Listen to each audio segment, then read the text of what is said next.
Welcome दोस्तों। मैं अमित रघुवंशी आप लोगों का दीर्घास के इस चैनल पर स्वागत करता हूं। मुझे ऐसी आशा या उम्मीद है कि आप लोगों की पढ़ाई बहुत अच्छे से चल रही होगी। जो एनिमल का आपका पेपर है बहुत शानदार जाने वाला है। ठीक है, तो अब आप लोगों को क्या करना है, सबसे पहले तो आप मुझे ये बताइए कि हमारी जो 20 चैप्टर की मैराथन थी जिसमें हमने 20 के 20 चैप्टर कंप्लीट किए थे, वो आप लोगों ने देख ली या नहीं देखी है? जो 20 के 20 चैप्टर हमने कवर किए थे वो आप लोगों ने देखी है कि नहीं देखी है, पहले तो कमेंट करके ये बताइए।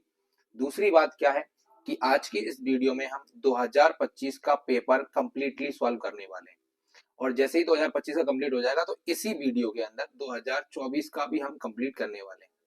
ठीक है, आज एक दिन पहले 2025 और 2024 के पेपर को सॉल्व कराने के पीछे मेरा मोटिव ऐसा है कि आप लोगों को ये बताना कि 2024 से 2025 में कितने क्वेश्चंस जो थे रिपीट हुए थे। इसके अलावा आप लोगों की एक प्रैक्टिस होना, जैसे ही आपके सामने क्वेश्चन आता है तो आप उसका आंसर दे पाते हैं या नहीं दे पाते हैं, ये भी एक अच्छा चेकअप है आप लोगों का खुद का। तो आप लोग जब भी आपके सामने कोई क्वेश्चन आता है तो आप लोगों को उसका आंसर जो है कमेंट करना है। ठीक है, इसके अलावा आपको जो बड़े क्वेश्चंस हैं वो कितने बन रहे हैं कितने नहीं बन रहे हैं ये भी आप लोगों को लिखते जाना है। तो आज एक पेन पेपर आप लोग लेके बैठे तो ज्यादा अच्छा है। ठीक है, और अगर आपके पास पेन पेपर अभी इस वक्त नहीं है, आप कहीं पे कई बार ऐसा कमेंट आ जाता है कि सर मैं अभी तो दूसरी जगह हूँ, वहां से वीडियो देख रहा हूँ, कोई प्रॉब्लम नहीं है, आप देखिए। बस याद रखिए कि आप लोगों से ये क्वेश्चन पढ़ने के बाद आंसर बन रहा है या नहीं बन रहा है, ये सारी चीजें आप लोगों को देखनी है।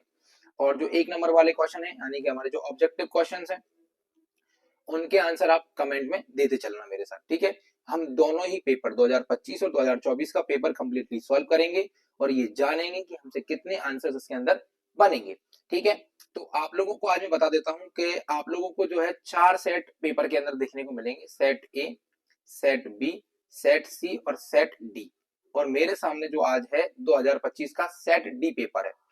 अच्छा, ए बी सी डी इससे फर्क क्या है? तो बेटा फर्क कुछ नहीं है, बस आप लोगों को याद रखना है कि ऑब्जेक्टिव हो सकता है सेट ए में पहला क्वेश्चन ऑब्जेक्टिव का हो, मतलब टिक द करेक्ट का हो, और जो सेट बी है उसमें वो चौथा क्वेश्चन हो। ठीक है, या पांचवा क्वेश्चन हो। सी में ट्रू फॉल्स पहला हो सकता है, बी वाले में फिल इन द ब्लैंक्स पहले हो सकते हैं, डी वाले में टिक द करेक्ट वाले हो सकते हैं वापस से। तो ये फॉर्मूला चलता रहता है। बाकी क्वेश्चन सीक्वेंस सेम होता है, क्वेश्चन सेम होते हैं, सारी चीजें सेम होती हैं। ठीक है, तो ज्यादा टाइम आप लोगों का हम खराब नहीं करेंगे, हम सारी चीजें आपको इस पेपर में बताते चलेंगे। ठीक है, तो पेपर आप लोगों को सेम टू सेम ऐसा देखने को मिलेगा, तो वो उसी को ही हमने स्कैन करके जो है पीडीएफ बना रखी है। देखिए आज हम आपको पहले इंस्ट्रक्शंस जैसे मिलेंगे उनको देख लेना। पेपर दोनों ही लैंग्वेज में है, हिंदी में भी है और इंग्लिश में भी है। आपको दोनों ही लैंग्वेज में समझने की कोशिश करनी है, स्पेशली जब हिंदी में समझाऊं मैं तो इंग्लिश वालों को समझने की कोशिश करनी है, इससे उनको बहुत ज्यादा हेल्प मिलेगी। जैसे यहाँ पे एक क्वेश्चन आया है, पहला ही क्वेश्चन हमारा है टिक द करेक्ट, सही विकल्प चुन के लिखना है। इसके बाद हम इंग्लिश वाले देखेंगे। तो पहला क्वेश्चन है हे बनाने के लिए फसल को काटना चाहिए, तो हे बनाने के लिए फसल को कब कट करना चाहिए? तो हमको पता है कि जब फसल पक जाए। तो ये बात सही है क्या? आंसर देना है आप लोगों को, कौन सा सही है इसका, है ना? जब फसल सूख जाए, ये बात सही है क्या? जब फसल में फूल आ जाए। अच्छा, किसी भी समय काट के जो हम ये बना सकते हैं क्या? तो आपको पता है फसल पक जाने पे फसल सूख जाएगी, है ना, जिससे उसका जो है केराटिन खत्म हो जाएगा, फसल पहले से ही पीली पड़ जाएगी। जब फसल सूख जाएगी तो वो तो है बन ही गई ना, फिर तो कोई मतलब ही नहीं है। और किसी भी समय नहीं हो सकता, इसमें ओनली आपको ध्यान रखना है कि जब फसल में क्या आ रहे हो, फूल आ जाए, तभी हमको फसल को क्या करना चाहिए, ये बनाने के लिए कट करना चाहिए। क्योंकि जैसे ही फसल में फूल आते हैं या छोटा छोटा फल आना स्टार्ट होता है तो उसके जो हार्मोन्स होते हैं, उसकी जो न्यूट्रिएंट्स वैल्यू होती है वो पीक पे होती है। उस समय कैसी होती है? पीक पे, जिससे जानवर को भी न्यूट्रिशन वैल्यू अच्छी मिल रही होती है। इसलिए आप लोगों को ध्यान रखना है कि फ्लावरिंग टाइम पे हमको फसल को कट करके जो है हे बनाना चाहिए। ठीक है, अगला है कि रबी के मौसम में उत्तम दलहनी चारे की फसल कौन सी है? अब मुझे एक बात बताइए कि रबी का मौसम कौन सा होता है? क्या अभी जो चल रहा है, जब हमने चना गेहूं मसूर बो रखा है, क्या ये रबी का मौसम है? या इससे पहले जो था बरसात चल रही थी तो हमने सोयाबीन और मक्का बो रखा था, क्या वो रबी का मौसम था? है ना? या फिर इसके बाद जो तरबूज हम लगाएंगे, गर्मी आ जाएंगी, क्या वो रबी का मौसम होगा? तो आप लोगों को पता होना चाहिए रबी का मौसम जो है वो अभी चल रहा है ना? इसमें हम गेहूं बोते हैं, चना बोते हैं, मसूर बोते हैं। ठीक है, तो रबी के मौसम की उत्तम दलहनी चारे की फसल कौन सी है? तो ज्वार। तो बेटा ज्वार फसल रबी के मौसम की है या नहीं है उससे मतलब नहीं है। ज्वार दलहनी फसल नहीं है, ये बात से तो ये गलत ही हो गया। दूसरा है मक्का, तो ये भी दलहनी फसल नहीं है। इसके अलावा आप देखेंगे तो बरसीम और लोबिया। उत्तम में आप देखोगे तो बरसीम देखने को मिलेगा। कौन सा देखना मिलेगा? बरसीम। तो इसका करेक्ट आंसर आएगा बरसीम। फिर अगला है वर्षा ऋतु के बाद अधिकतर फैलने वाला रोग कौन सा है? बारिश के बाद कौन सा रोग जो होता है वो ज्यादा फैलता है, इस बात को ध्यान देना है। तो वर्षा ऋतु के बाद आप देखेंगे तो एंथ्रेक्स बिल्कुल नहीं फैलता है, गलघोटू, लंगड़ी। बेटा ये वाला रोग जो है ना ये भी बरसात के आसपास फैलता है और ये वाला रोग भी बरसात के आसपास फैलता है। लेकिन आपको याद रखना है कि जो गलघोटू है जिसे हम एच के नाम से जानते हैं, एच एस के नाम से जानते हैं, ये जो है बरसात के मौसम के बाद बहुत ज्यादा फैलने की संभावना इसकी रहती है। ठीक है, यानी कि बिफोर रेनी सीजन ये फैलता है, आफ्टर रेनी सीजन अगर आपसे पूछेगा तो लंगड़ी फैलता है। ठीक है, दोनों फैलते हैं बरसात के मौसम में, लेकिन आपको ये वाला ज्यादा ध्यान देना। अगर ऑप्शन में ये है तो ये लगाएंगे। ठीक है, इसके बाद अगला देखेंगे आप, तो स्ट्रेप स्ट्रेप का परीक्षण किस किया जाता है? तो स्ट्रेप का परीक्षण होता है, वो टेस्ट होता है, वो कब किया जाता है? गलघोटू में किया जाता है, थनेला में किया जाता है, खुरपका मुपका में किया जाता है, काला ज्वार में किया जाता है। तो ये तो आप लोगों को पता है, थनेला यानी कि मैस्टेटिस में ये जो है क्या स्टेप कप टेस्ट किया जाता है। ठीक है, जिसमें थनों के अंदर जो है स्टेप कप्स फंसा दिए जाते हैं, जिससे उसकी पस या जो मिल्क होता है, जो रुका हुआ मिल्क है, वो बाहर निकल जाता है। अगला क्वेश्चन है कि गौवंश पशुओं में गलघोटू रोग निम्न जीवाणु के द्वारा फैलता है। गौवंश पशुओं का मतलब यहाँ पे आप गाय भी ले सकते हैं और यहाँ पे आप भैंस भी ले सकते हैं। तो इसका है पेस्चुला बोवी सेप्टिकम सेप्टिका। कौन सा होता है? पेस्चुला बोवी सेप्टिका करके जो बैक्टीरिया है उसके द्वारा है ये रोग फैलता है। ठीक है ना। इसके अलावा टेम टेम बर्थ टेम बर्थ जो है आपको पता है सुकर यानी कि सुअर की जो होती है, पिग की नस्ल है टेम बर्थ। इसका ओरिजिन प्लेस कहाँ माना जाता है? तो इसका ओरिजिन प्लेस माना जाता है मिड मिड इंग्लैंड। क्या माना जाता है? मिड इंग्लैंड माना जाता है।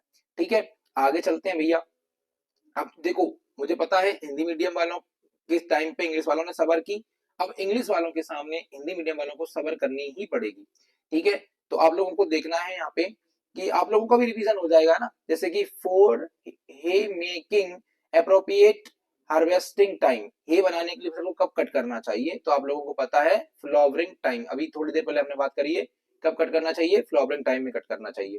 An ideal for legume crops of rabi season, तो रबी सीजन भी होना चाहिए और कैसा होना चाहिए? Legume crops. लेग्यूम क्रॉप्स मतलब लेगुमिनेसी फैमिली का हो। लेगुमिनेसी फैमिली का मतलब जिसमें दाल बनती हो, तो दाल बनने वाला होता है बरसीम। कौन सा होता है? बरसीम।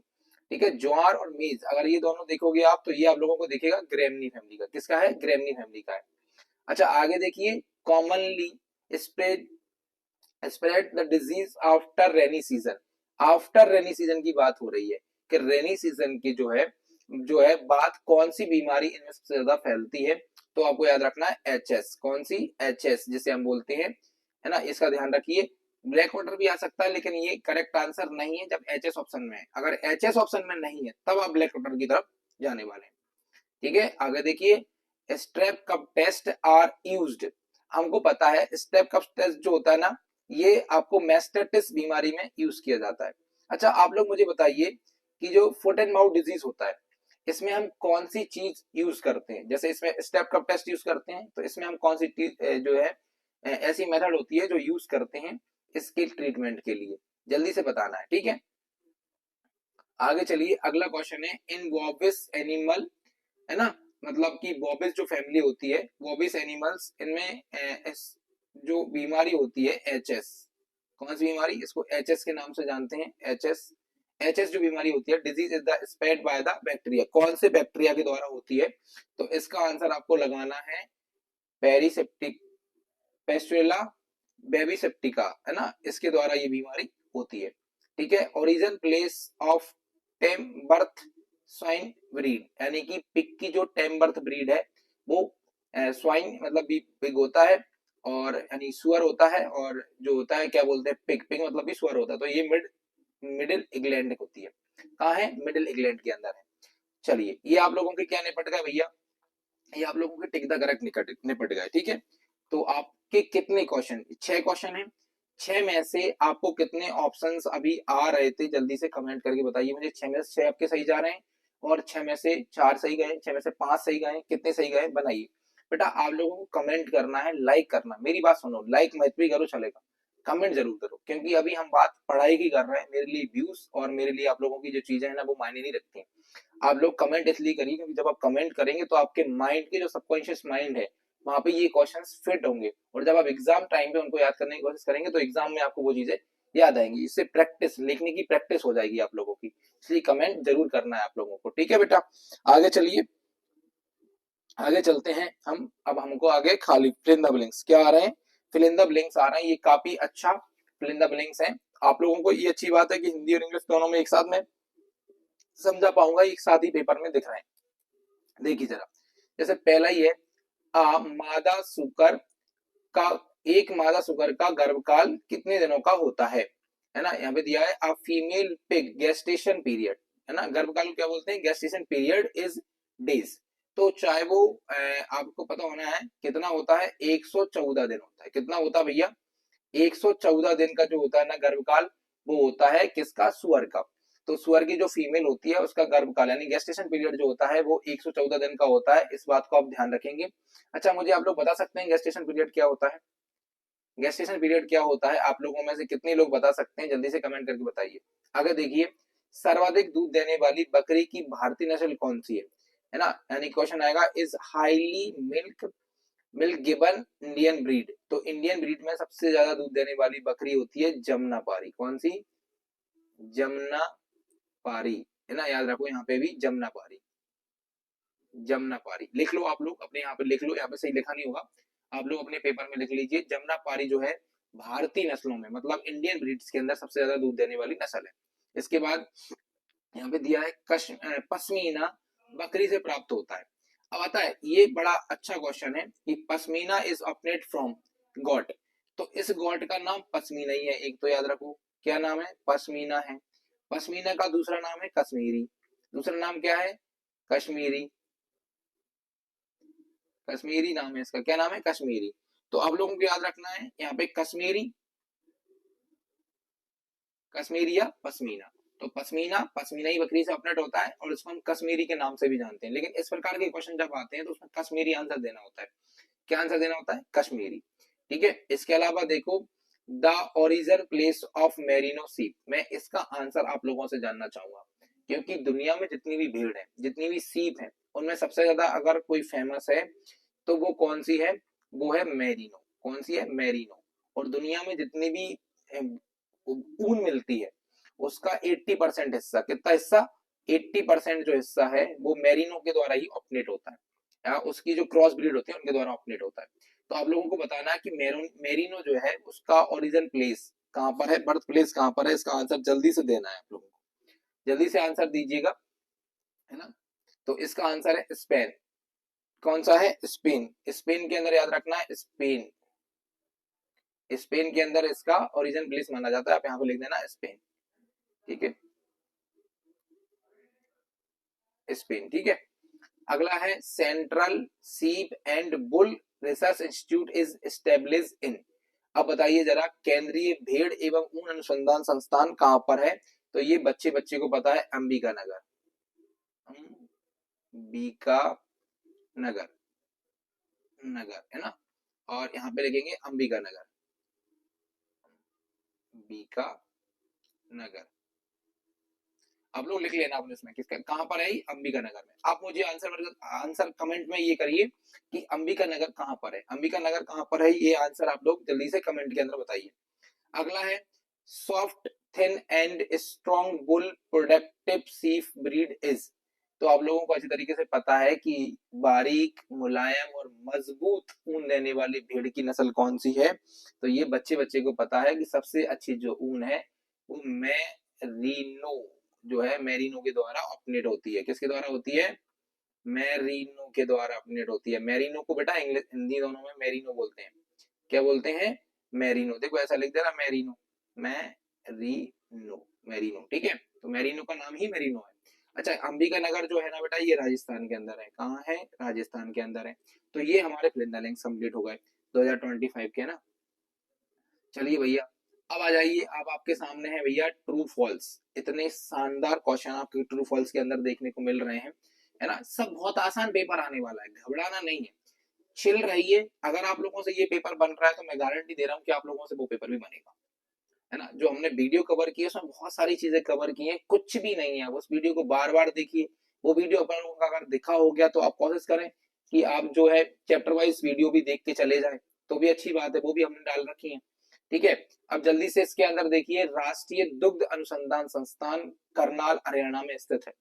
क्या ये आप लोगों को नहीं पता कि जो राष्ट्रीय दुग्ध अनुसंधान संस्थान करनाला में है या नहीं है, यानी कि national milk research institute is establish in Karnal Haryana. तो बेटा ये ट्रू है, क्या है ये वाला, क्या है, ट्रू है, सही है, ये करनाल में ही है। इसके अलावा देखिए, घी में 80% वसा पाई जाती है ना। घी है 80% फैट। आप लोगों को पता होना चाहिए कि जो घी होता है ना, इसमें 99% 99.5% तक फैट पाई जाती है। तो 80% फैट कैसे सही हो सकती है, तो ये क्या हो जाएगा, ये हो जाएगा आप लोगों का फॉल्स। ये क्या है, फॉल्स है, क्योंकि इसमें 99% तक जो है फैट पाई जाती है। आप लोगों को याद रखना है, तो ये फॉल्स होता है, क्या होता है, फॉल्स होता है। अगला देखिए, गाय के दूध से प्राप्त खोआ का रंग सफेद होता है। अच्छा मुझे बताओ, khoa produce from cow milk, its colour is white. आप लोगों को अच्छे तरीके से पता है कि काउ के मिल्क का दूध जो होता है वो येलो होता है। कैसा होता है, येलो। तो उससे प्राप्त हुआ खोआ भी कैसा होगा, येलो। तो इसकी मतलब ये येलो होना चाहिए, ना कि व्हाइट। तो ये हो गया फॉल्स, इसमें भी लगाइए फॉल्स। अब आंसर करके बताइए कि गाय का जो दूध होता है वो पीले रंग का होता है, यानी येलो कलर का होता है, उसके पीछे कारण कौन है, किसके वजह से ये जो है गाय का दूध येलो कलर का होता है। बहुत इंपॉर्टेंट क्वेश्चन है, जल्दी से आंसर कमेंट में फेंक के मारिए। आगे चलते हैं भैया, दुग्ध चूर्ण में 10% प्रोटीन पाया जाता है। क्या दुग्ध चूर्ण जो होता है, दुग्ध चूर्ण का मतलब क्या है, मिल्क पाउडर ना।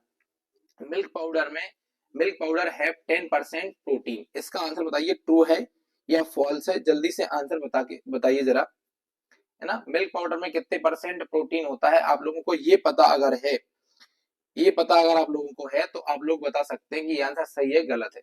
तो बेटा ये आंसर जो है वो फॉल्स है। कैसा है, फॉल्स है ना। जल्दी से बता देंगे अपन, कितना होता है, फॉल्स होता है ये।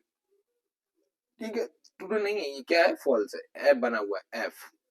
ठीक है, अगले क्वेश्चन में चलिए, संघनित दूध में 90% जल होता है। अब बेटा ये वापस से गलत बात इन्होंने बोल दी, कंडेंस्ड मिल्क हैव 90% वाटर। अगर कोई चीज कंडेंस्ड है तो ये तो तय है ना कि उसमें से वाटर रिलीज हो जाएगा, तभी तो कोई चीज कंडेंस्ड होगी। मिल्क, अगर उसमें मिल्क में पानी रहेगा तो वो चीज कंडेंस्ड कैसे हो सकती है, वो तो लिक्विड में आ जाएगी। कंडेंस्ड मतलब होता है गाढ़ा, तो गाढ़ा मतलब वाटर कम से कम होगा, तो 90% अगर वाटर होगा तो क्या हो जाएगा, वो कंडेंस थोड़ी होगा, तो ये फॉल्स है। अब बताइए, कुल्फी में ओवर रन नहीं होता है, kulfi have no overrun, correct बात है, ट्रू है। आप लोगों को याद रखना है, आप लोगों ने एक क्वेश्चन याद किया होगा, difference between kulfi and ice cream. उसमें हम लोगों ने एक पॉइंट ही याद करवाया था लास्ट वीडियो में कि kulfi have not overrun and ice cream have a overrun. मतलब आइसक्रीम के पास ओवररन होता है जिसमें एयर मिलाई जाती है, जबकि कुल्फी में ओवररन नहीं होता है। ठीक है, ये आप लोगों को क्या होगा, ट्रू फॉल्स। जल्दी से कमेंट में ये बताइए, इसमें से कितने क्वेश्चन, 6 क्वेश्चन के अंदर से आपके कितने क्वेश्चन सही गए हैं, सही है, वो कमेंट में जल्दी से बताइए। कितने क्वेश्चन आपको आ रहे थे, 6 के 6 आ रहे थे, 4 आ रहे थे, 5 आ रहे थे, 3 आ रहे थे, बताना बहुत जरूरी है। मैं आप लोगों से पहले बोल रहा हूँ कि आंसर भी आपको देना बहुत जरूरी है। तीसरे क्वेश्चन के बाद हम आ जाते हैं चौथे क्वेश्चन पे, जो हम लोगों के हैं वन वर्ड। क्या है, वन वर्ड। आप लोगों को याद रखना है कि जैसे 5 क्वेश्चन आने वाले हैं, तो 5 में से 3 क्वेश्चन आएंगे 6-6 नंबर के, मतलब 6 क्वेश्चन आएंगे उनमें, और 2 क्वेश्चन आएंगे वो 5-5 नंबर के, यानी कि 5-5 क्वेश्चन आएंगे। जैसा पहला ही क्वेश्चन है भाई साहब, इतना सरल क्वेश्चन है कि अमूल का पूरा नाम लिखिए, है ना। Right the full form of Amul, right the full form of Amul. तो आप लोगों को याद रखना है, अमूल का फुल फॉर्म आप लोग पहले तो कमेंट में बताइए जल्दी से, फिर मैं आप लोगों को बताता हूँ कि अमूल का फुल फॉर्म होता क्या है। पहले जल्दी से क्या कर दीजिए, इसका आंसर कमेंट कर दीजिए। हो गया, वेरी गुड। अमूल का फुल फॉर्म आप लोगों को पता ही है, आनंद मिल्क यूनियन लिमिटेड। ए से याद रखिए आनंद, एम से याद रखिए मिल्क, यू से यूनियन और एल से लिमिटेड। आनंद मिल्क यूनियन लिमिटेड। आप हिंदी मीडियम के हैं तब भी आपको यही लिखना है, और आप इंग्लिश मीडियम के हैं तब भी आपको यही लिखना है, आनंद मिल्क यूनियन लिमिटेड आपका आंसर है। अगला क्वेश्चन देखिए, एनडीडीबी का फुल फॉर्म क्या है? ये आप लोगों को पता है, डेयरी की जो चैप्टर्स हैं यानी कि 15वां चैप्टर है उसके आंसर हैं ये दोनों ही उसी से आए हैं। ठीक है, तो वो बहुत ज्यादा इंपॉर्टेंट है और वहां से क्वेश्चन नहीं आता, वहां से ऑब्जेक्टिव ही आते हैं। मैंने वीडियो में पिछली बार बताया था और इसके ऑब्जेक्टिव सॉल्व करवाए थे। तो एनडीडीबी इसका फुल फॉर्म होता है नेशनल डेयरी डेवलपमेंट बोर्ड। क्या होता है? National dairy development board. NDDB का फुल फॉर्म क्या होता है? National dairy development board. ये भी आप लोगों को याद रखना है। अच्छा, ये वाला बहुत अच्छा क्वेश्चन है। जैसे हमसे पूछा हुआ है, पाश्चुरीकृत दूध को कितने तापमान पर भंडारित करना चाहिए? स्टोरेज करने के लिए कितना टेम्परेचर चाहिए? How much temperature is required for storage of pasteurised milk? तो बेटा इसके लिए अगर आप देखोगे तो 0 डिग्री सेल्सियस, कितना? 0 डिग्री सेल्सियस से लेके आपको देखने को मिलेगा 4 डिग्री सेल्सियस का आंसर देंगे आप, 0 से 4। ये तो अगर आपसे पूछेगा किस में?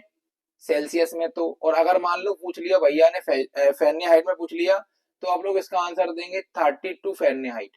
कितना देंगे? आंसर देंगे 32 फ़ारेनहाइट से लेके 39 फ़ारेनहाइट। कितना देंगे? 39 फ़ारेनहाइट आप इसका आंसर दे रहे होंगे। ठीक है, इसके बाद आगे क्वेश्चन देखिए। अगला क्वेश्चन बहुत इंपॉर्टेंट है, ये बेटा इसके ही है। पाश्चुरीकृत दूध को कितने तापमान पर भंडारित करना चाहिए? तो ये इसके आंसर है। अगर सेल्सियस में आंसर देंगे तो 0 से 4 देना है, फ़ारेनहाइट में देंगे तो 32 फ़ारेनहाइट से लेके 39 फ़ारेनहाइट आपको आंसर देना है। दोनों ही आंसर याद रखिए, कभी कभार क्या होता है वो ऑप्शन में दे देता है, तो आप लोगों को याद रखना है। चलिए अब देखिए, व्हाइट लेग हॉर्न मुर्गी, आपको ये तो पता ही है कि व्हाइट लेग हॉर्न मुर्गी वर्ष में लगभग कितने अंडे का उत्पादन करती है? ये बात को आपको बताना है ना? ये आप लोगों को पता है ना कि how much egg produce by white leghorn poultry breed. आपको ये पता होना चाहिए कि व्हाइट लेगॉन पोल्ट्री की ब्रीड है ना? जब इसका आंसर दे पाएंगे आप। तो कितने अंडे देती है? तो इसके जो अंडे देने की क्षमता है वो है 250 से 300। कितनी है? 250 से लेके 300। देखिए जरा, लेगॉन की कितनी ब्रीड है? ये देती है 250 से लेके 300 जो है इसका आंसर सही जाएगा। 250 से लेके 300 इसका आंसर सही जाएगा। ये बहुत अच्छा आंसर है, आप लोग मुझे बताना है इसका। कैंडलर से अंडों के बीच जांच करने की विधि को क्या कहते हैं? यानी कि what is called the method of testing of egg by the help of candle? बेटा कैंडलर जो होता है ना, इसके द्वारा जो अंडे की जांच की जाती है वो कैंडलिंग कहलाता है ना? इसलिए मुझे हंसी आ रही है क्योंकि इसके नाम में ही इसका आंसर है, कैंडलिंग बोलेंगे, कैंडलिंग। ये आईएनजी लगा देना, कैंडलिंग हो जाएगा। हिंदी में भी आप इसको क्या लिखेंगे? कैंडलिंग लिखेंगे। कैंडलर जो होता है, कैंडलर एक इक्विपमेंट होता है अंधेरे कमरे में। पहले क्या होता था, कैंडलर नहीं था ना उस समय, अगर जो मोमबत्ती होती है उसके द्वारा इसका यूज करते थे। मोमबत्ती में क्या होता था, जैसे किसी अंधेरी जगह पे या अंधेरे कमरे में एक तरफ मोमबत्ती जलाते थे, मोमबत्ती रख दी, उसके सामने अंधेरे कमरे में ऐसे करके एग को चेक करते थे, है ना? जैसे इसे माउस मान लो एग है, तो हम इसको ऐसे करके चेक कर देते थे। जिसके अगर बीच में स्पॉट दिखता था, ब्लैक स्पॉट दिखेगा मतलब एग फर्टिलाइज्ड है, और स्पॉट नहीं दिखेगा मतलब एग फर्टिलाइज्ड नहीं है। ये आंसर चेक करने का तरीका एक होता है, ठीक है ना? होता था। चलिए अब आप लोगों को बताना है 5 में से कितने क्वेश्चंस आपके सही गए हैं। जल्दी से कमेंट कर दीजिए, फटाफट जल्दी से कमेंट करिए। ठीक है, आगे चलते हैं। क्वेश्चन नंबर 5, ये है मैचिंग। क्या है भैया? मैचिंग है। सही जोड़ी आप लोगों को बनानी है। तो ये आप लोगों के सामने मैचिंग है और आप लोगों को इसका आंसर देना है फटाफट। चलिए रेडी हैं आप? स्टार्ट करें। सबसे पहले पहला ही क्वेश्चन है आप लोगों को, गहरी बिछावन पद्धति। गहरी बिछावन पद्धति जिसको हम बोलते हैं डीप लिटर सिस्टम। क्या बोलते हैं? डीप लिटर सिस्टम बोलते हैं। और डीप लिटर सिस्टम जो है, इससे आप अगर आप ऑप्शन मैच करेंगे तो मैं आपको बताना चाहूंगा, इससे आपको लगाना है कि इससे हम जो है 250 मुर्गियां पाल सकते हैं। इस मेथड के द्वारा हम क्या कर सकते हैं, एक साथ 250 मुर्गियां तक रखी जा सकती हैं, पाली जा सकती हैं। इसके बाद आपको आंसर देना है पिंजरा प्रणाली। पिंजरा प्रणाली को जो है बैटरी सिस्टम बोलते हैं। क्या बोलते हैं? Battery system. इसको पिंजरा प्रणाली के नाम से हम लोग जानते हैं। तो इसका आंसर आप देंगे। इससे क्या होता है, पिंजरा प्रणाली से अगर आप देखेंगे तो आपको ज्यादा एग प्रोडक्शन मिलेगा। क्या मिलेगा? ज्यादा एग प्रोडक्शन मिलेगा। ठीक है, तो आप लोगों को लिखना है डायरेक्ट इसके सामने वाला ही है, ऐसा भी हो जाता है, टेंशन नहीं लेना है ना। मोर एग प्रोडक्शन हो जाएगा। फिर आपको मिलेगा एग सेल। एग सेल मतलब अंडे की सेल, जैसे कवच बोलते हैं। तो एग सेल तो ये बना होता है कैल्शियम का। तो इसका आंसर आ जाएगा ई वाला। क्या आ जाएगा? ई वाला। तो एक्सएल किसका बना होता है? तो कैल्शियम का बना होता है।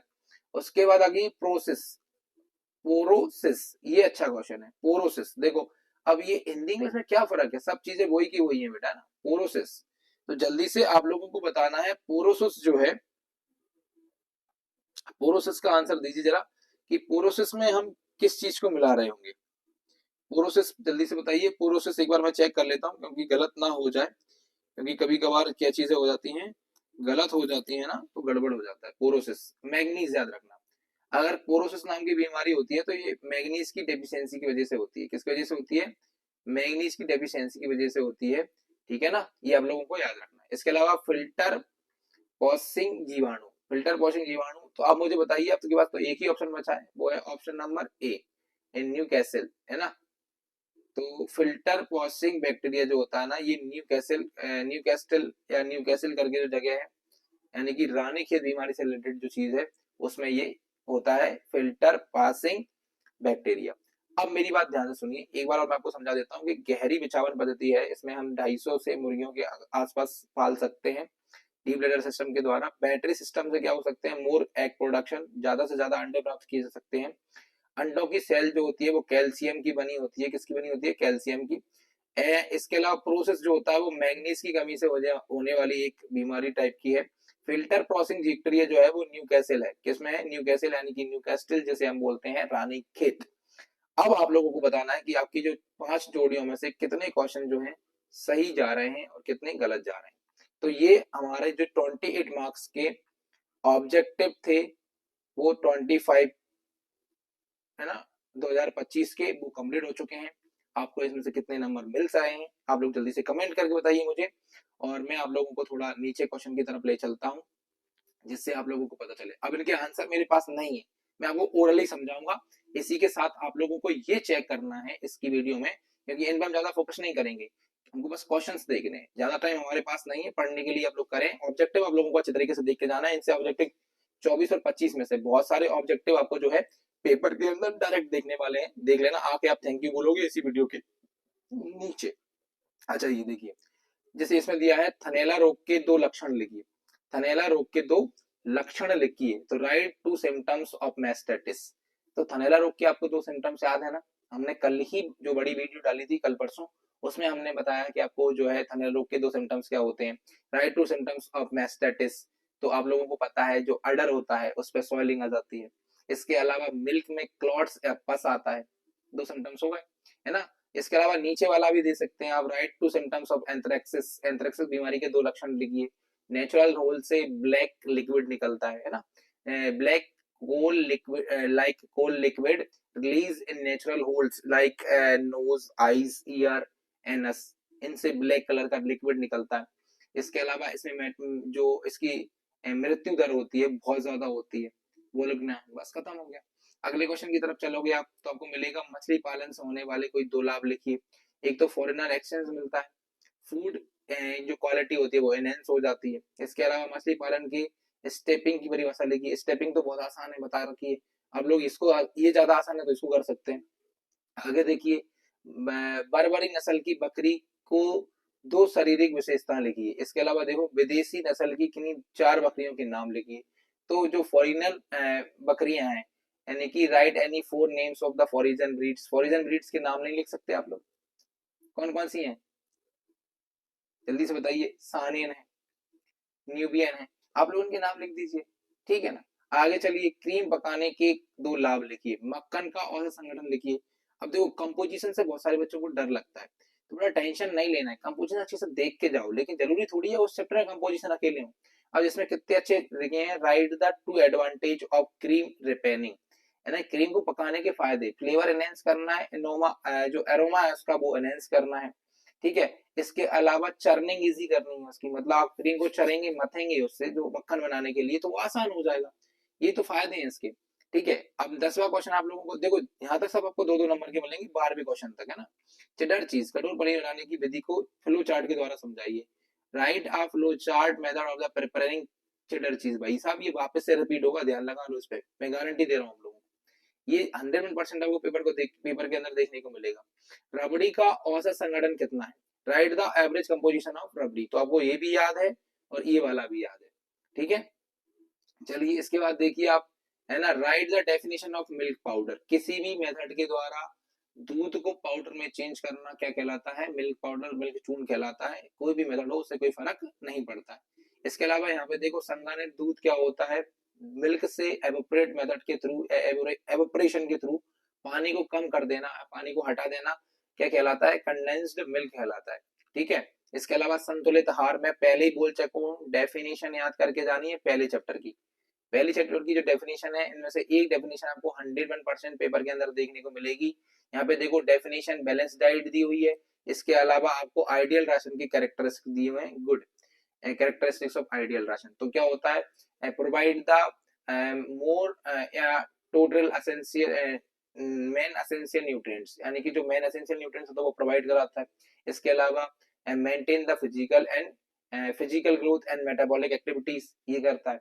आप कोई से भी दो बातें लिख सकते हैं, आपका आंसर 100% सही जाने वाला है, ठीक है। बना के भी लिख सकते हो, कोई प्रॉब्लम नहीं है, ठीक है। इसके अलावा देखो यहाँ आज ये वाला क्वेश्चन भी आप रिपीट होने को है, मैंने पहले ही बोल चुका हूँ, आइसक्रीम और कुल्फी में दो अंतर बताइए जरा। ये 2024 में भी आया था ना, 25 में भी आया, कितनी बार आ चुका है भाई साहब। Right any three difference between the ice cream and kulfi, बहुत इंपोर्टेंट क्वेश्चन है, देख के जाना है, ठीक है। आइसक्रीम के गुणों को प्रभावित करने वाले 6 कारकों के बिंदु 4 जो है ना, बिंदु बार लिखिए, मतलब उनको लिखने हैं, हेडिंग्स लिखनी है उनकी। तो भाई साहब right any 6 point of the factor affecting the qualities of ice cream, तो कलर, है ना, इंग्रेडिएंट्स, ये सारी चीजें आपको लिखनी है, कोई मतलब ही नहीं है। इसके अलावा ये वाला आप याद करके जाइए, तो ये बहुत इंपॉर्टेंट है इस चैप्टर का। इसके अलावा देखिए आगे, right any 6 points for selection of egg for hatching, भाई साहब ये वेरी वेरी मोस्ट करके लिखवाया मैंने कल की वीडियो में, वेरी वेरी मोस्ट। और वेरी वेरी मोस्ट इसलिए है क्योंकि हैचिंग और इंक्यूबेशन जो है ना, ये दोनों प्रोसेस के थ्रू आपको देखने को मिलेगा। देखो नीचे इंक्यूबेटर ही दिया हुआ है, हैचिंग और इंक्यूबेटर से क्वेश्चन आपको देखने को मिलेगा 100%। यहाँ पे भी दिया है, right main 6 precautions related to the incubation in incubator, ठीक है। तो आपको पता है हैचिंग में कौन कौन सी जो है मुख्य बातों का ध्यान रखना है, और इंक्यूबेटर में कौन कौन सा, बस ये याद रख लो कि आप लोगों को इसके 5-5, 6-6 पॉइंट याद करके जाने, है ना, क्योंकि 3 नंबर में तो उसमें डायरेक्ट लिख के दे रहे हैं कि 6 पॉइंट लिखने हैं, कितने लिखने हैं, 6, तो 6 लिखने ही है, 6 से कम नहीं लिखने। आप 7 भी लिख के आ सकते हैं, लेकिन 5 लिख के नहीं आ सकते, 5 लिखोगे 3 नंबर नहीं मिलेगा, फिर 2 मिलेगा। 7 लिखोगे तो आप लोगों को जो है 3 नंबर मिल सकते हैं, ठीक है। इसके अलावा देखो अगला क्वेश्चन आप लोगों को देखने को मिलेगा, ये बताने के लिए मैंने आज के पेपर्स जो है आप लोगों को करवाए हैं, क्योंकि जो 15 से 20 तक के क्वेश्चन है ये बहुत इंपॉर्टेंट है, आप इनका मेथड समझने की कोशिश करेंगे। जैसे कि पोल्ट्री यानी कि मुर्गी, रोगों से बचाव अथवा रोकथाम के कोई 6 उपाय लिखिए, right the 6 preventive and control measures of the poultry disease, तो ये आप लोगों को तो आ जाएगा आराम से कि क्लीन पोल्ट्री हाउस प्रॉपरली, इसके अलावा वैक्सीनेशन, है ना, इसके अलावा जो डिजीज से क्षतिग्रस्त मुर्गी है, किसी मुर्गी को बीमारी हो गई तो उसको अलग कर देना होता है ना। इसके अलावा जो है जो मुर्गियां हैं उनको नहलाना चाहिए फिनाइल से। इसके अलावा उनको एक हेल्दी और बैलेंस डाइट प्रोवाइड करना चाहिए, क्योंकि डाइट की डेफिशिएंसी से भी ये क्या हो सकता है, मुर्गियों को बीमारियां हो जाती। अब इसके नीचे वाला क्वेश्चन देखेंगे आप, तो मुर्गी के जो बीमारी है पुलोरम, मैंने आपको बताया 19वें चैप्टर में आपको पुलोरम, और 20वें चैप्टर में आप लोगों को रानीखेत, ये 2 बीमारियां ऐसी हैं जो आनी ही आनी होती हैं। अभी रानीखेत भी आपको देखने को मिल जाएगा। तो प्लूरम जो बीमारी है का वर्णन निम्नलिखित बिंदुओं के आधार पर करिए, ऐसा क्वेश्चन आने लगा कि वो प्लूरम आपसे डायरेक्ट नहीं पूछेगा, वो पूछेगा प्लूरम है तो उसका रोग कारक कौन है। तो प्लूरम किससे होता है, वायरस से होता है, बैक्टीरिया से होता है, कौन से वायरस होता है, कौन सी बैक्टीरिया से होता है, इसके लक्षण क्या है, इसके उपचार ट्रीटमेंट क्या है, ये इस प्रकार के क्वेश्चन आपको इस साल भी देखने को मिलेंगे, ठीक है। तो ये आप लोगों को थोड़ा ध्यान देना है। जैसे कि इसमें दिया है क्यूजल जो ऑर्गेनिज्म है किसके द्वारा होता है, वो, है ना, सिम्टम्स एनी टू और ट्रीटमेंट एनी टू, ये आप लोगों को पूछ सकता है।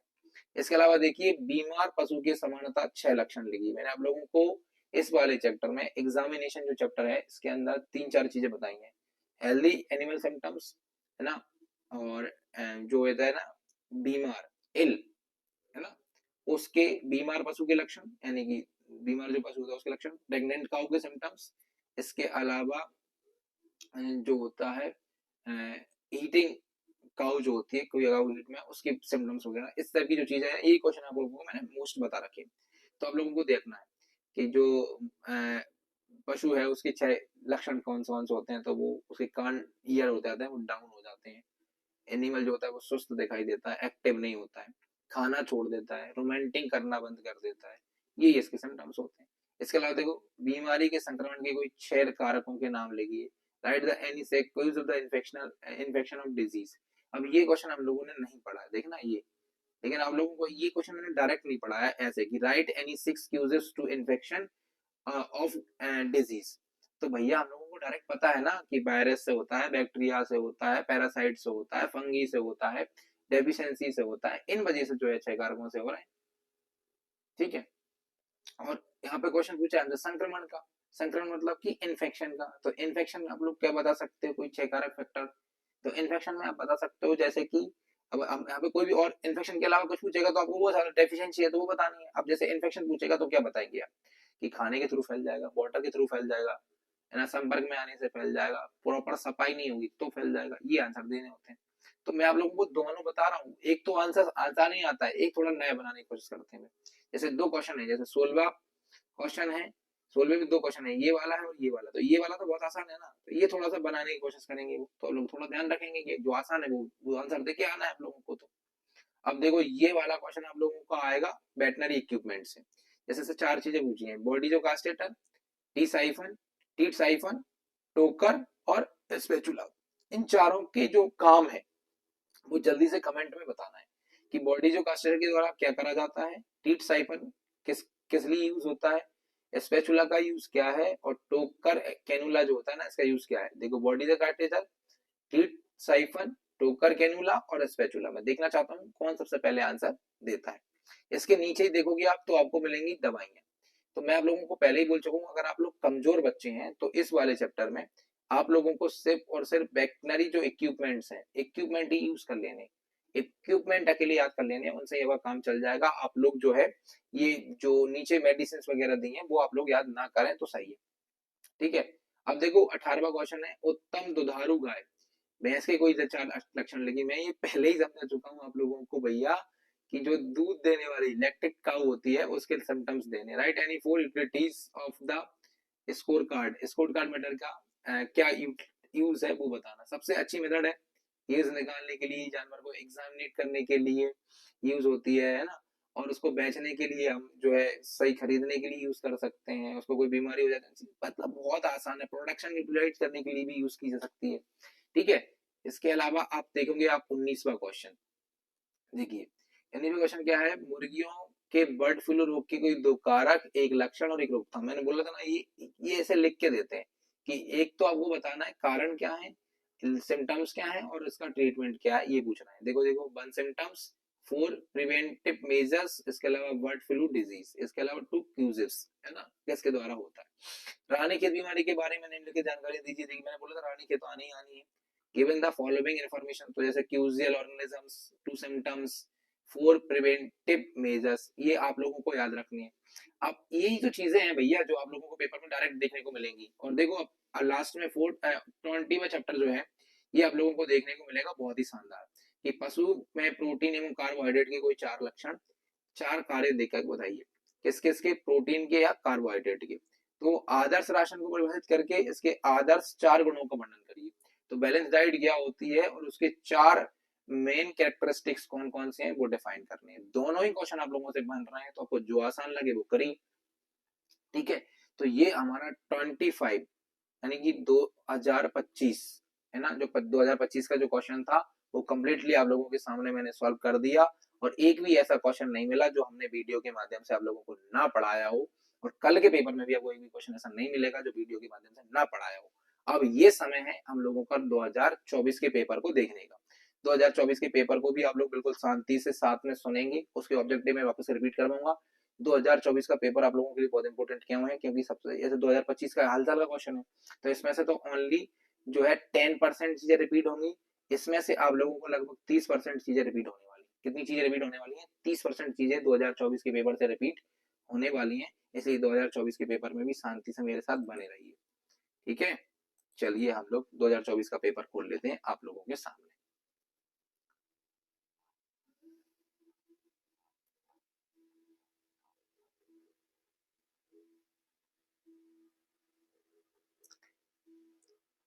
ठीक है, तो ये वाला जो पेपर आप लोगों के सामने है ये है 2024 का पेपर। कौन सा है? 2024 का पेपर आप लोगों के सामने हमने खोल लिया है। ठीक है, अब इसको हम जल्दी जल्दी से आंसर देने वाले हैं फटाफट। देखिए जैसे ये ऑब्जेक्टिव आपको बहुत मिलेंगे, पेपर का पैटर्न सेम मिलेगा। जैसे अब ये देखिए, ये आप लोगों के सामने आ गया, बहुत आसान है, इतना आसान पेपर है कि आप लोगों को बिल्कुल आसानी से समझ में आ जाएगा, इसमें कोई भी दिक्कत नहीं आने वाली है। पहले मैं वही बात कर रहा हूँ, हिंदी में समझाऊंगा, हिंदी में दिया हुआ है तो फिर इंग्लिश में भी हम समझेंगे। पहला क्वेश्चन है आप लोगों के सामने, हे में नमी कितनी होती है? तो हे में जो है, हे में नमी जो है वो 18% से ज्यादा नहीं होनी चाहिए, ऐसा हम लोगों ने याद कर रखा है। कितना नहीं होना चाहिए? 18% के आसपास रहती है। तो यहाँ पे दो ऑप्शन है, एक तो 10 है और एक 25 है, जो आप लोगों को विचलित कर सकता है। बाकी आप लोग इसका आंसर मुझे पता है दे सकते हैं। ये दोनों तो एलिमिनेट हो चुके हैं, इसमें तो कोई दिक्कत ही नहीं है। आप लोग इसका आंसर देंगे 25। कितना देंगे? 25% जो है वो हीमोग्लोबिन होती है। 25 मान लेंगे इसलिए क्योंकि देखो आप 18 तक है तो आप लोग इतना ले सकते हैं। ठीक है, इसके अलावा बैसिलस एंथ्रेक्सिस कौन सी बीमारी के लिए होता है? तो एंथ्रेक्स बीमारी के लिए। तो नाम से ही पता चल जाता है। एनिमल बहुत आसान है भैया, आप लोगों ने जानबूझ के उसका हुआ बना दिया है। इसके अलावा हाइपोफाइजेशन तकनीक के संबंधित है। हाइपोफाइजेशन बहुत आसान मेथड है और ये बहुत बार पूछी गई है ना। हाइपोफाइजेशन जो है वो आप लोगों को याद रखना, ये फिश से रिलेटेड होती है, मछली से रिलेटेड होती है। ठीक है, और ये बहुत इंपॉर्टेंट है। सो ये पेपर में इतनी बार आ चुका है भैया, इतनी बार आ चुका है बता नहीं सकता।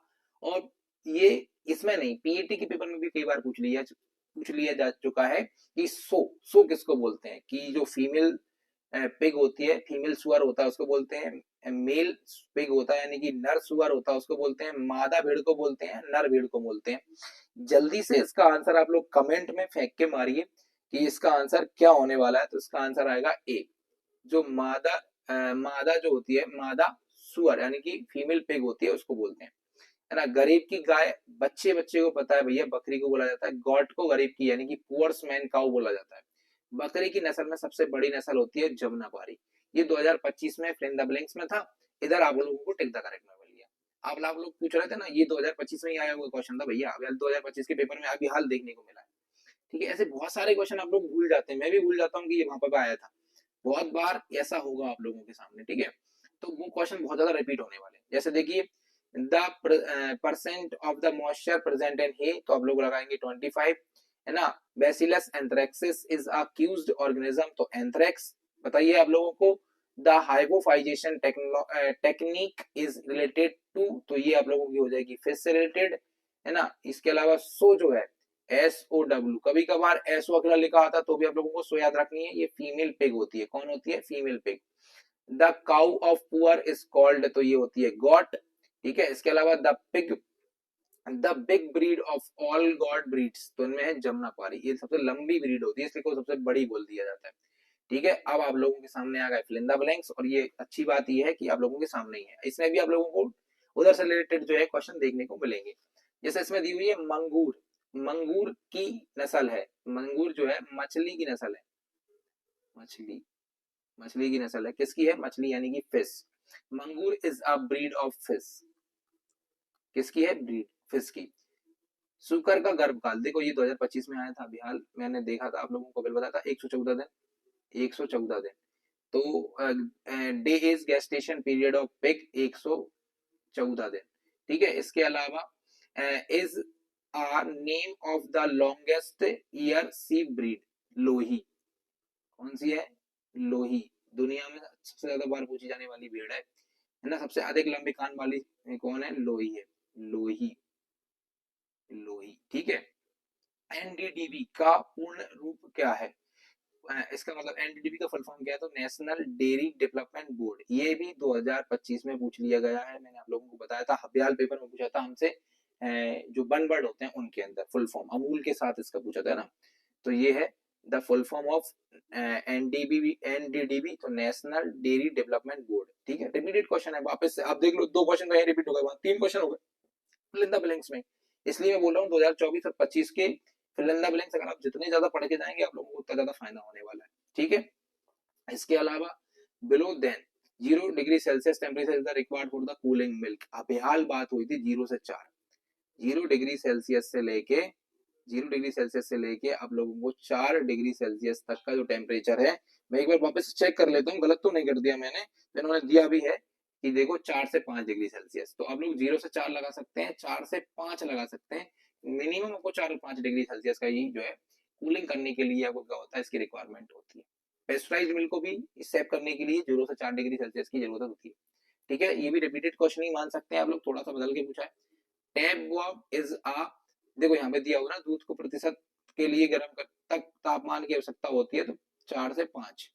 ठीक है, फीता गर्मी 1 है, तो ये फीता गर्मी जो होता है वो आंतरिक है, आंतरिक परजीवी है ना, एंडो पैरासाइट है, एंडो, एंडो का मतलब एंडो, एंडो का मतलब होता है इंटरनल, एंडो पैरासाइट यानी कि इंटरनल पैरासाइट होता है। ठीक है, तो आप लोग जल्दी से कमेंट करके बताइए, इसमें तो आपको 3-4 क्वेश्चन तो वहीं से रिपीटेड मिल गए, तो कितने क्वेश्चन आप लोगों के जो है इसके अंदर सही गए, जल्दी से कमेंट करो फटाफट।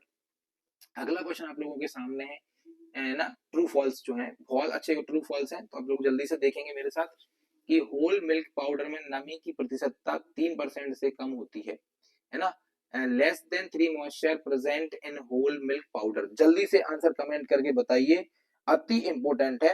ट्रू फॉल्स में जो है मॉइस्चर के अंदर कितने परसेंट से कम पानी नमी की मात्रा होती है, 3% से कम होती है इन्होंने बोला है, तो ये फॉल्स है। कितना है, फॉल्स है। ठीक है, अगला है राष्ट्रीय सहकारिता विकास निगम की स्थापना 1960 में हुई थी, ये भी फॉल्स है, ये 1960 में नहीं हुई इसकी स्थापना, ठीक है ना, फॉल्स है ना। National cooperative development corporation is established in 1960, false. The incubation temperature is 100 degree Celsius, ये भी आप लोगों को ध्यान रखना है कि ये भी क्या है आप लोगों का, फॉल्स है। इंक्यूबेटर की जो टेम्परेचर उन्होंने रखा है, इंक्यूबेटर का तापमान 100 डिग्री सेल्सियस होता है, फॉल्स है। 100 मुर्गियों के लिए जालीदार मीटर आकार का आवश्यकता होती है, ये भी आप लोगों के लिए फॉल्स है ना। Right poultry house size 3 metre is needed for 100 quality, ये भी क्या है, फॉल्स है। अब देखिए जरा, deep litter system is related to poultry, बिल्कुल ट्रू है, सही बात है। गहरी बिछाली पद्धति उनकी संबंधित है, ये कैसी है, ये बात बिल्कुल आपकी कैसी है, सही है।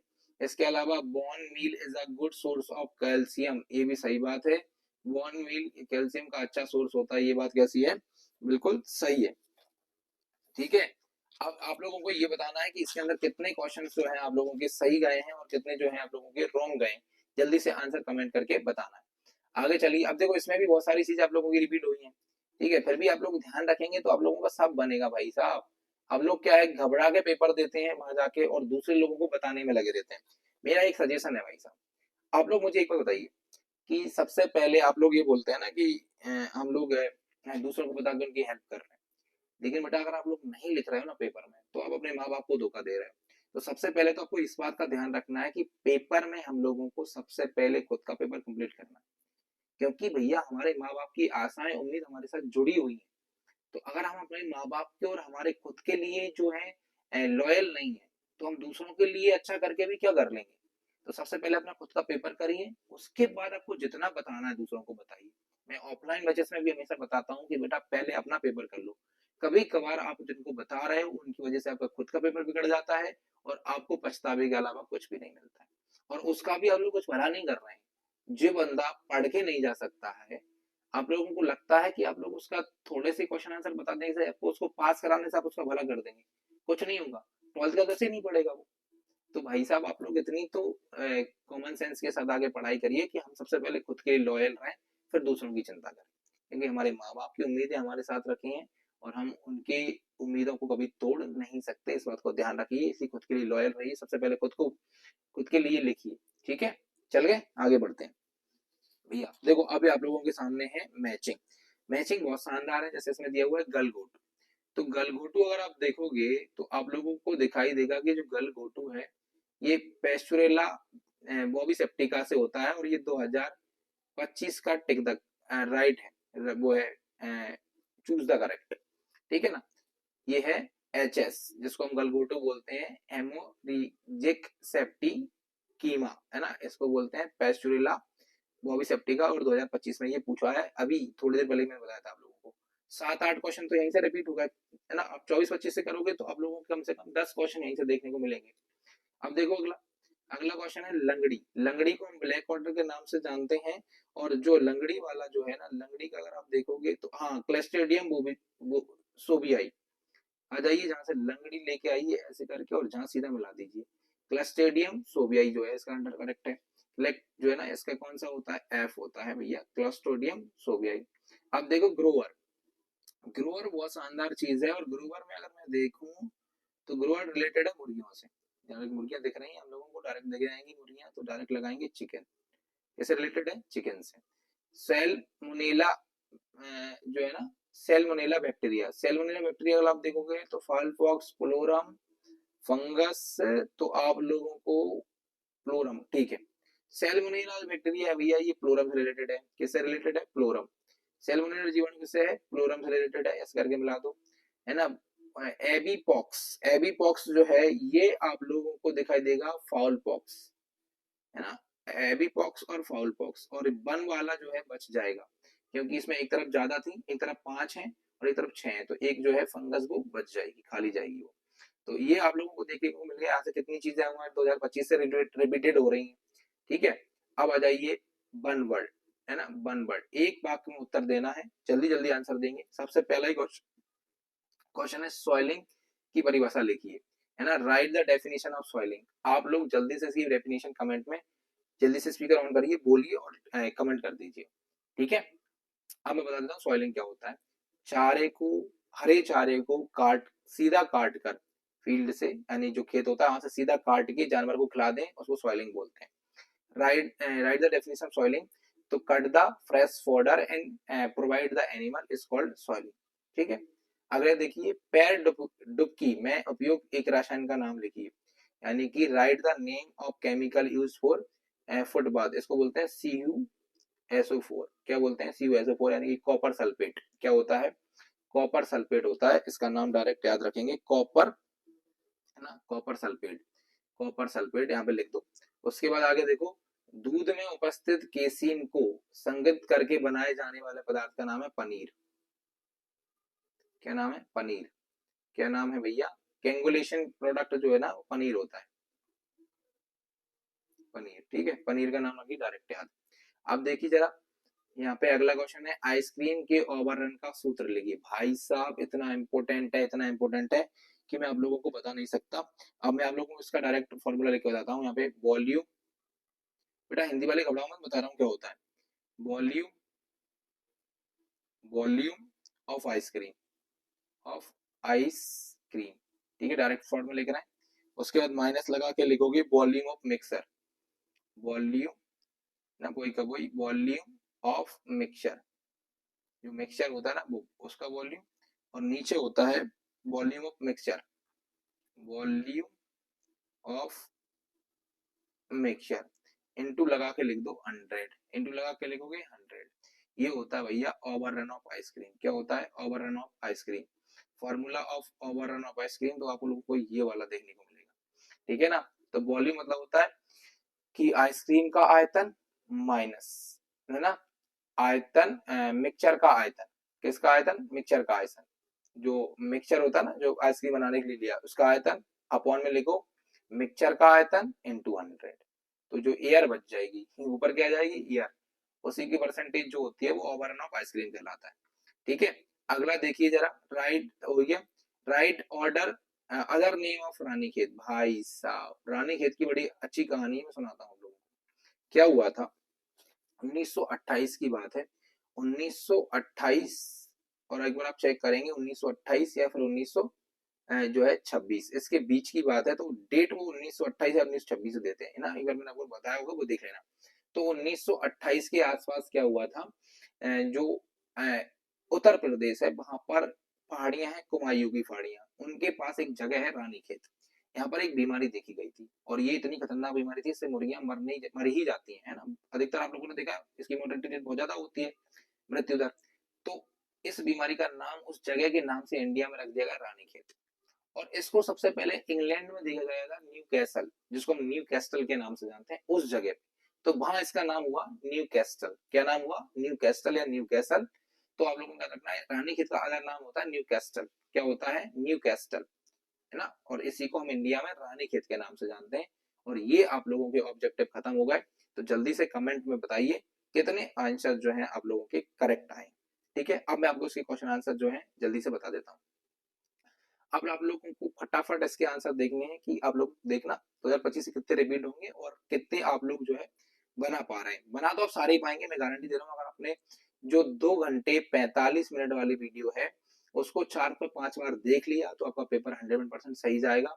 और जो थोड़ी और तैयारी कर लेंगे उनके जामे जो है जो 70 नंबर के पेपर में से 60 प्लस नंबर आने की संभावना पूरी रहेगी। थोड़ी सी मेहनत करके जाइए। अगर आपने मेरी पूरी वीडियो देख रखी, मतलब जो चैप्टर वाइज वीडियो बनाएंगे वो वाली और जो बड़ी वीडियो देख रखी है, 100% आपके 60 मार्क्स आएंगे और प्लस में ही आएंगे। ठीक है, उत्तम साइलेज के 2 गुण लिखिए। Right the characteristics of good silage. तो पीएच वैल्यू इज 4.5 टू 5 के आसपास जो होती है वो होती है आप लोगों की क्या, गुड साइलेज की जो है पीएच वैल्यू। इसके अलावा एक और बात लिख सकते हो, नॉट स्पॉइली, है ना, फंगस लगी नहीं होनी चाहिए। इसके अलावा देखिए ये बनाते समय आवश्यक पोषक तत्वों की कोई 2 हानियां लिखी हैं। तो आप लोगों को पता है ये जब बनाते हैं हम, सबसे पहले तो विटामिन डी ए जो होता है ना, इसकी डेफिशिएंसी हो जाती है। दूसरा, आप जो भी मन अच्छा लग रहा है वो लिख सकते हैं, है ना। ग्रीन बजट होने की वजह से वाटर लॉस हो जाता है, वो भी लिख सकते हो। इसके अलावा आप लोग जो हो सकते हो ना, इसमें और भी चीजें आप लोग जानना चाहें तो वो चीजें आप जोड़ सकते हो। इसके अलावा देखिए आगे, थनैला रोग के कारक का नाम तथा कोई एक उपचार लिखिए। तो थोड़ी देर पहले हम लोगों ने मैस्टाइटिस का वो साल्मोनेला करके जो बैक्टीरिया है वो देख रखा है, तो वो उसका नाम लिखना है और उसके कोई 2 उपचार लिखने हैं। तो स्टेप का जो टेस्ट होता है उसका यूज करना होता है, और जो एक कुछ सल्फेट करके चीज होती है वो आपको थनैला के अडर के ऊपर लगानी होती है। एक बार रिवीजन करेंगे आपको समझ में आएगा। इसके अलावा देखिए, पशुओं में विष ज्वार के कोई 2 लक्षण लिखिए। Right the symptoms of anthrax. Anthrax इसमें आया है, इसमें पॉइजनस फीवर भी आ सकता है। क्या आ सकता है? पॉइजनस फीवर, यानी कि विष ज्वार और एंथ्रेक्स एक ही बात होती है, इसी को हम पॉइजनस फीवर के नाम से जानते हैं। इसके 2 सिम्टम्स लिखने हैं।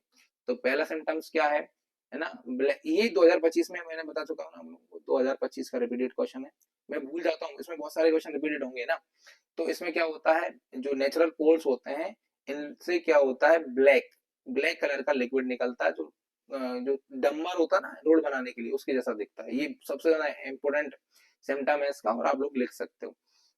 इसके अलावा देखिए, शहरी बकरी का नाम तथा कोई एक विशेषता लिखिए। अब ये वाला तो जो है ना, आप लोग जल्दी से मुझे कमेंट करिए कि शहरी बकरी यानी कि जो है सिटी गॉड के नाम से कौन फेमस है, जल्दी से कमेंट कर दीजिए, है ना।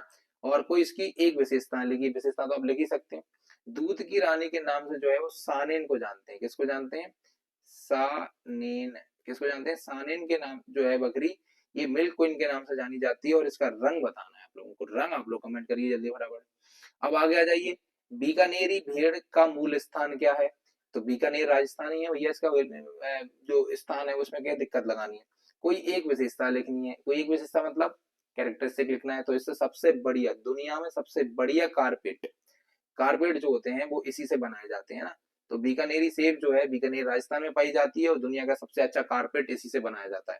इसके अलावा इसरडेल भेड़ की कोई 2 पहचान लिखी है। तो इसरडेल का पहचान लिख ही सकते हो, कोई प्रॉब्लम ही नहीं है। आगे देखिए, क्रीम का औसत संगठन, ये 2025 में अभियान आया था, मैंने आप लोगों को बताया था कंपोजिशन ऑफ क्रीम। ठीक है, इसके अलावा मक्खन का औसत संगठन, एवरेज कंपोजिशन ऑफ बटर लिख दो, इसमें कोई दिक्कत नहीं है, आराम से लिख दोगे ये चीजें। अब आ जाइए, घी में वसा तथा नमी प्रतिशत कितना होता है? तो 99.5 होता है इसमें फैट। 99.1 क्या होता है? फैट होता है। और 0.5 जो है इसमें क्या होता है? इसमें जो है मॉइस्चर होता है। और ये क्वेश्चन आप लोगों को 1 नंबर में पूछा था अभी थोड़ी देर पहले 2025 में। आगे देखिए, मक्खन बनाते समय आवश्यक कोई 2 बातों का ध्यान रखना चाहिए। तो मक्खन बनाते वक्त कौन कौन सी बातों का ध्यान रखना चाहिए? तो उसमें जो मिल्क बटर होता है, वाटर मिल्क होता है, वो नहीं होना चाहिए ज्यादा, मतलब कि जो छाछ होती है उसकी मात्रा ज्यादा नहीं होना चाहिए। इसके अलावा इसको अच्छी तरीके से जो गर्म होता है, गर्म करने में थोड़ा अच्छा गर्म करना चाहिए, जिससे चीजें इसमें से अशुद्धियां निकल जाती हैं। ठीक है, इसके अलावा देखो, अब चेडर चीज का संगठन कंपोजिशन आ गया। पहले चेडर चीज का बनाने का चार्ट आया था। ठीक है, दही का कंपोजिशन आ गया। किसका आ गया? Right the composition of curd. Curd इस सवाल के लिए बहुत इंपॉर्टेंट है, इस बार भी कर्ड में से क्वेश्चन आपको देखने को मिलेंगे। कर्ड के जो क्वेश्चन मैंने बताया उनमें से देखना, एक क्वेश्चन जरूर पेपर में आएगा। अब आ जाइए, पशुओं को दवा देने की कोई कोई 3 विधियों के नाम लिखिए। Right any 3 methods of giving medicine of to animal. Animal को जो मेथड दवाइयां देते हैं उसके 3 मेथड के नाम लिखिए। तो ये आप लोगों को डायरेक्ट याद रखना है। आप देखो ये इंपॉर्टेंट है, प्रोब, स्पैचुला तथा डॉकिंग मशीन के उपयोग लिखिए। प्रोब बाउंड्स नापने के लिए, घाव की गहराई नापने के लिए, स्पैचुला आकार आप बताइए जल्दी से, और डॉकिंग मशीन पूंछ कटने के लिए। स्पैचुला होता है 2 दवाइयों को मिलाने के लिए, ठीक है। पशुओं का स्वास्थ्य अच्छा नहीं होने के कोई 3 कारण लिखिए। Right the 3 causes of the poor health of kettles. तो पहला तो क्या है, सफाई ना होना। दूसरा क्या है, पैरासाइट्स का ज्यादा होना। तीसरा क्या है, प्रॉपर हेल्दी डाइट यानी कि आइडियल राशन का ना होना, ठीक है। बीमार पशु के कोई 3 लक्षण लिखिए। मैं पहले ही बता चुका हूँ, पहले आया था हेल्दी सिम्टम्स 2025 में, यहाँ पे आ गया ये। दोबारा से मैं बोल रहा हूँ जो है, right 3 symptoms of sick animal. Sick animal और हेल्दी एनिमल जिनको बोलते हैं हम, यानी कि जो पशु, स्वस्थ पशु होता है उसके लक्षण। इन दोनों में से एक क्वेश्चन 100% देखने को मिलेगा। आइसक्रीम के कोई 3 खाद्य महत्व लिखिए। आइसक्रीम को लिखने के फायदे, खाने के क्या फायदे हैं।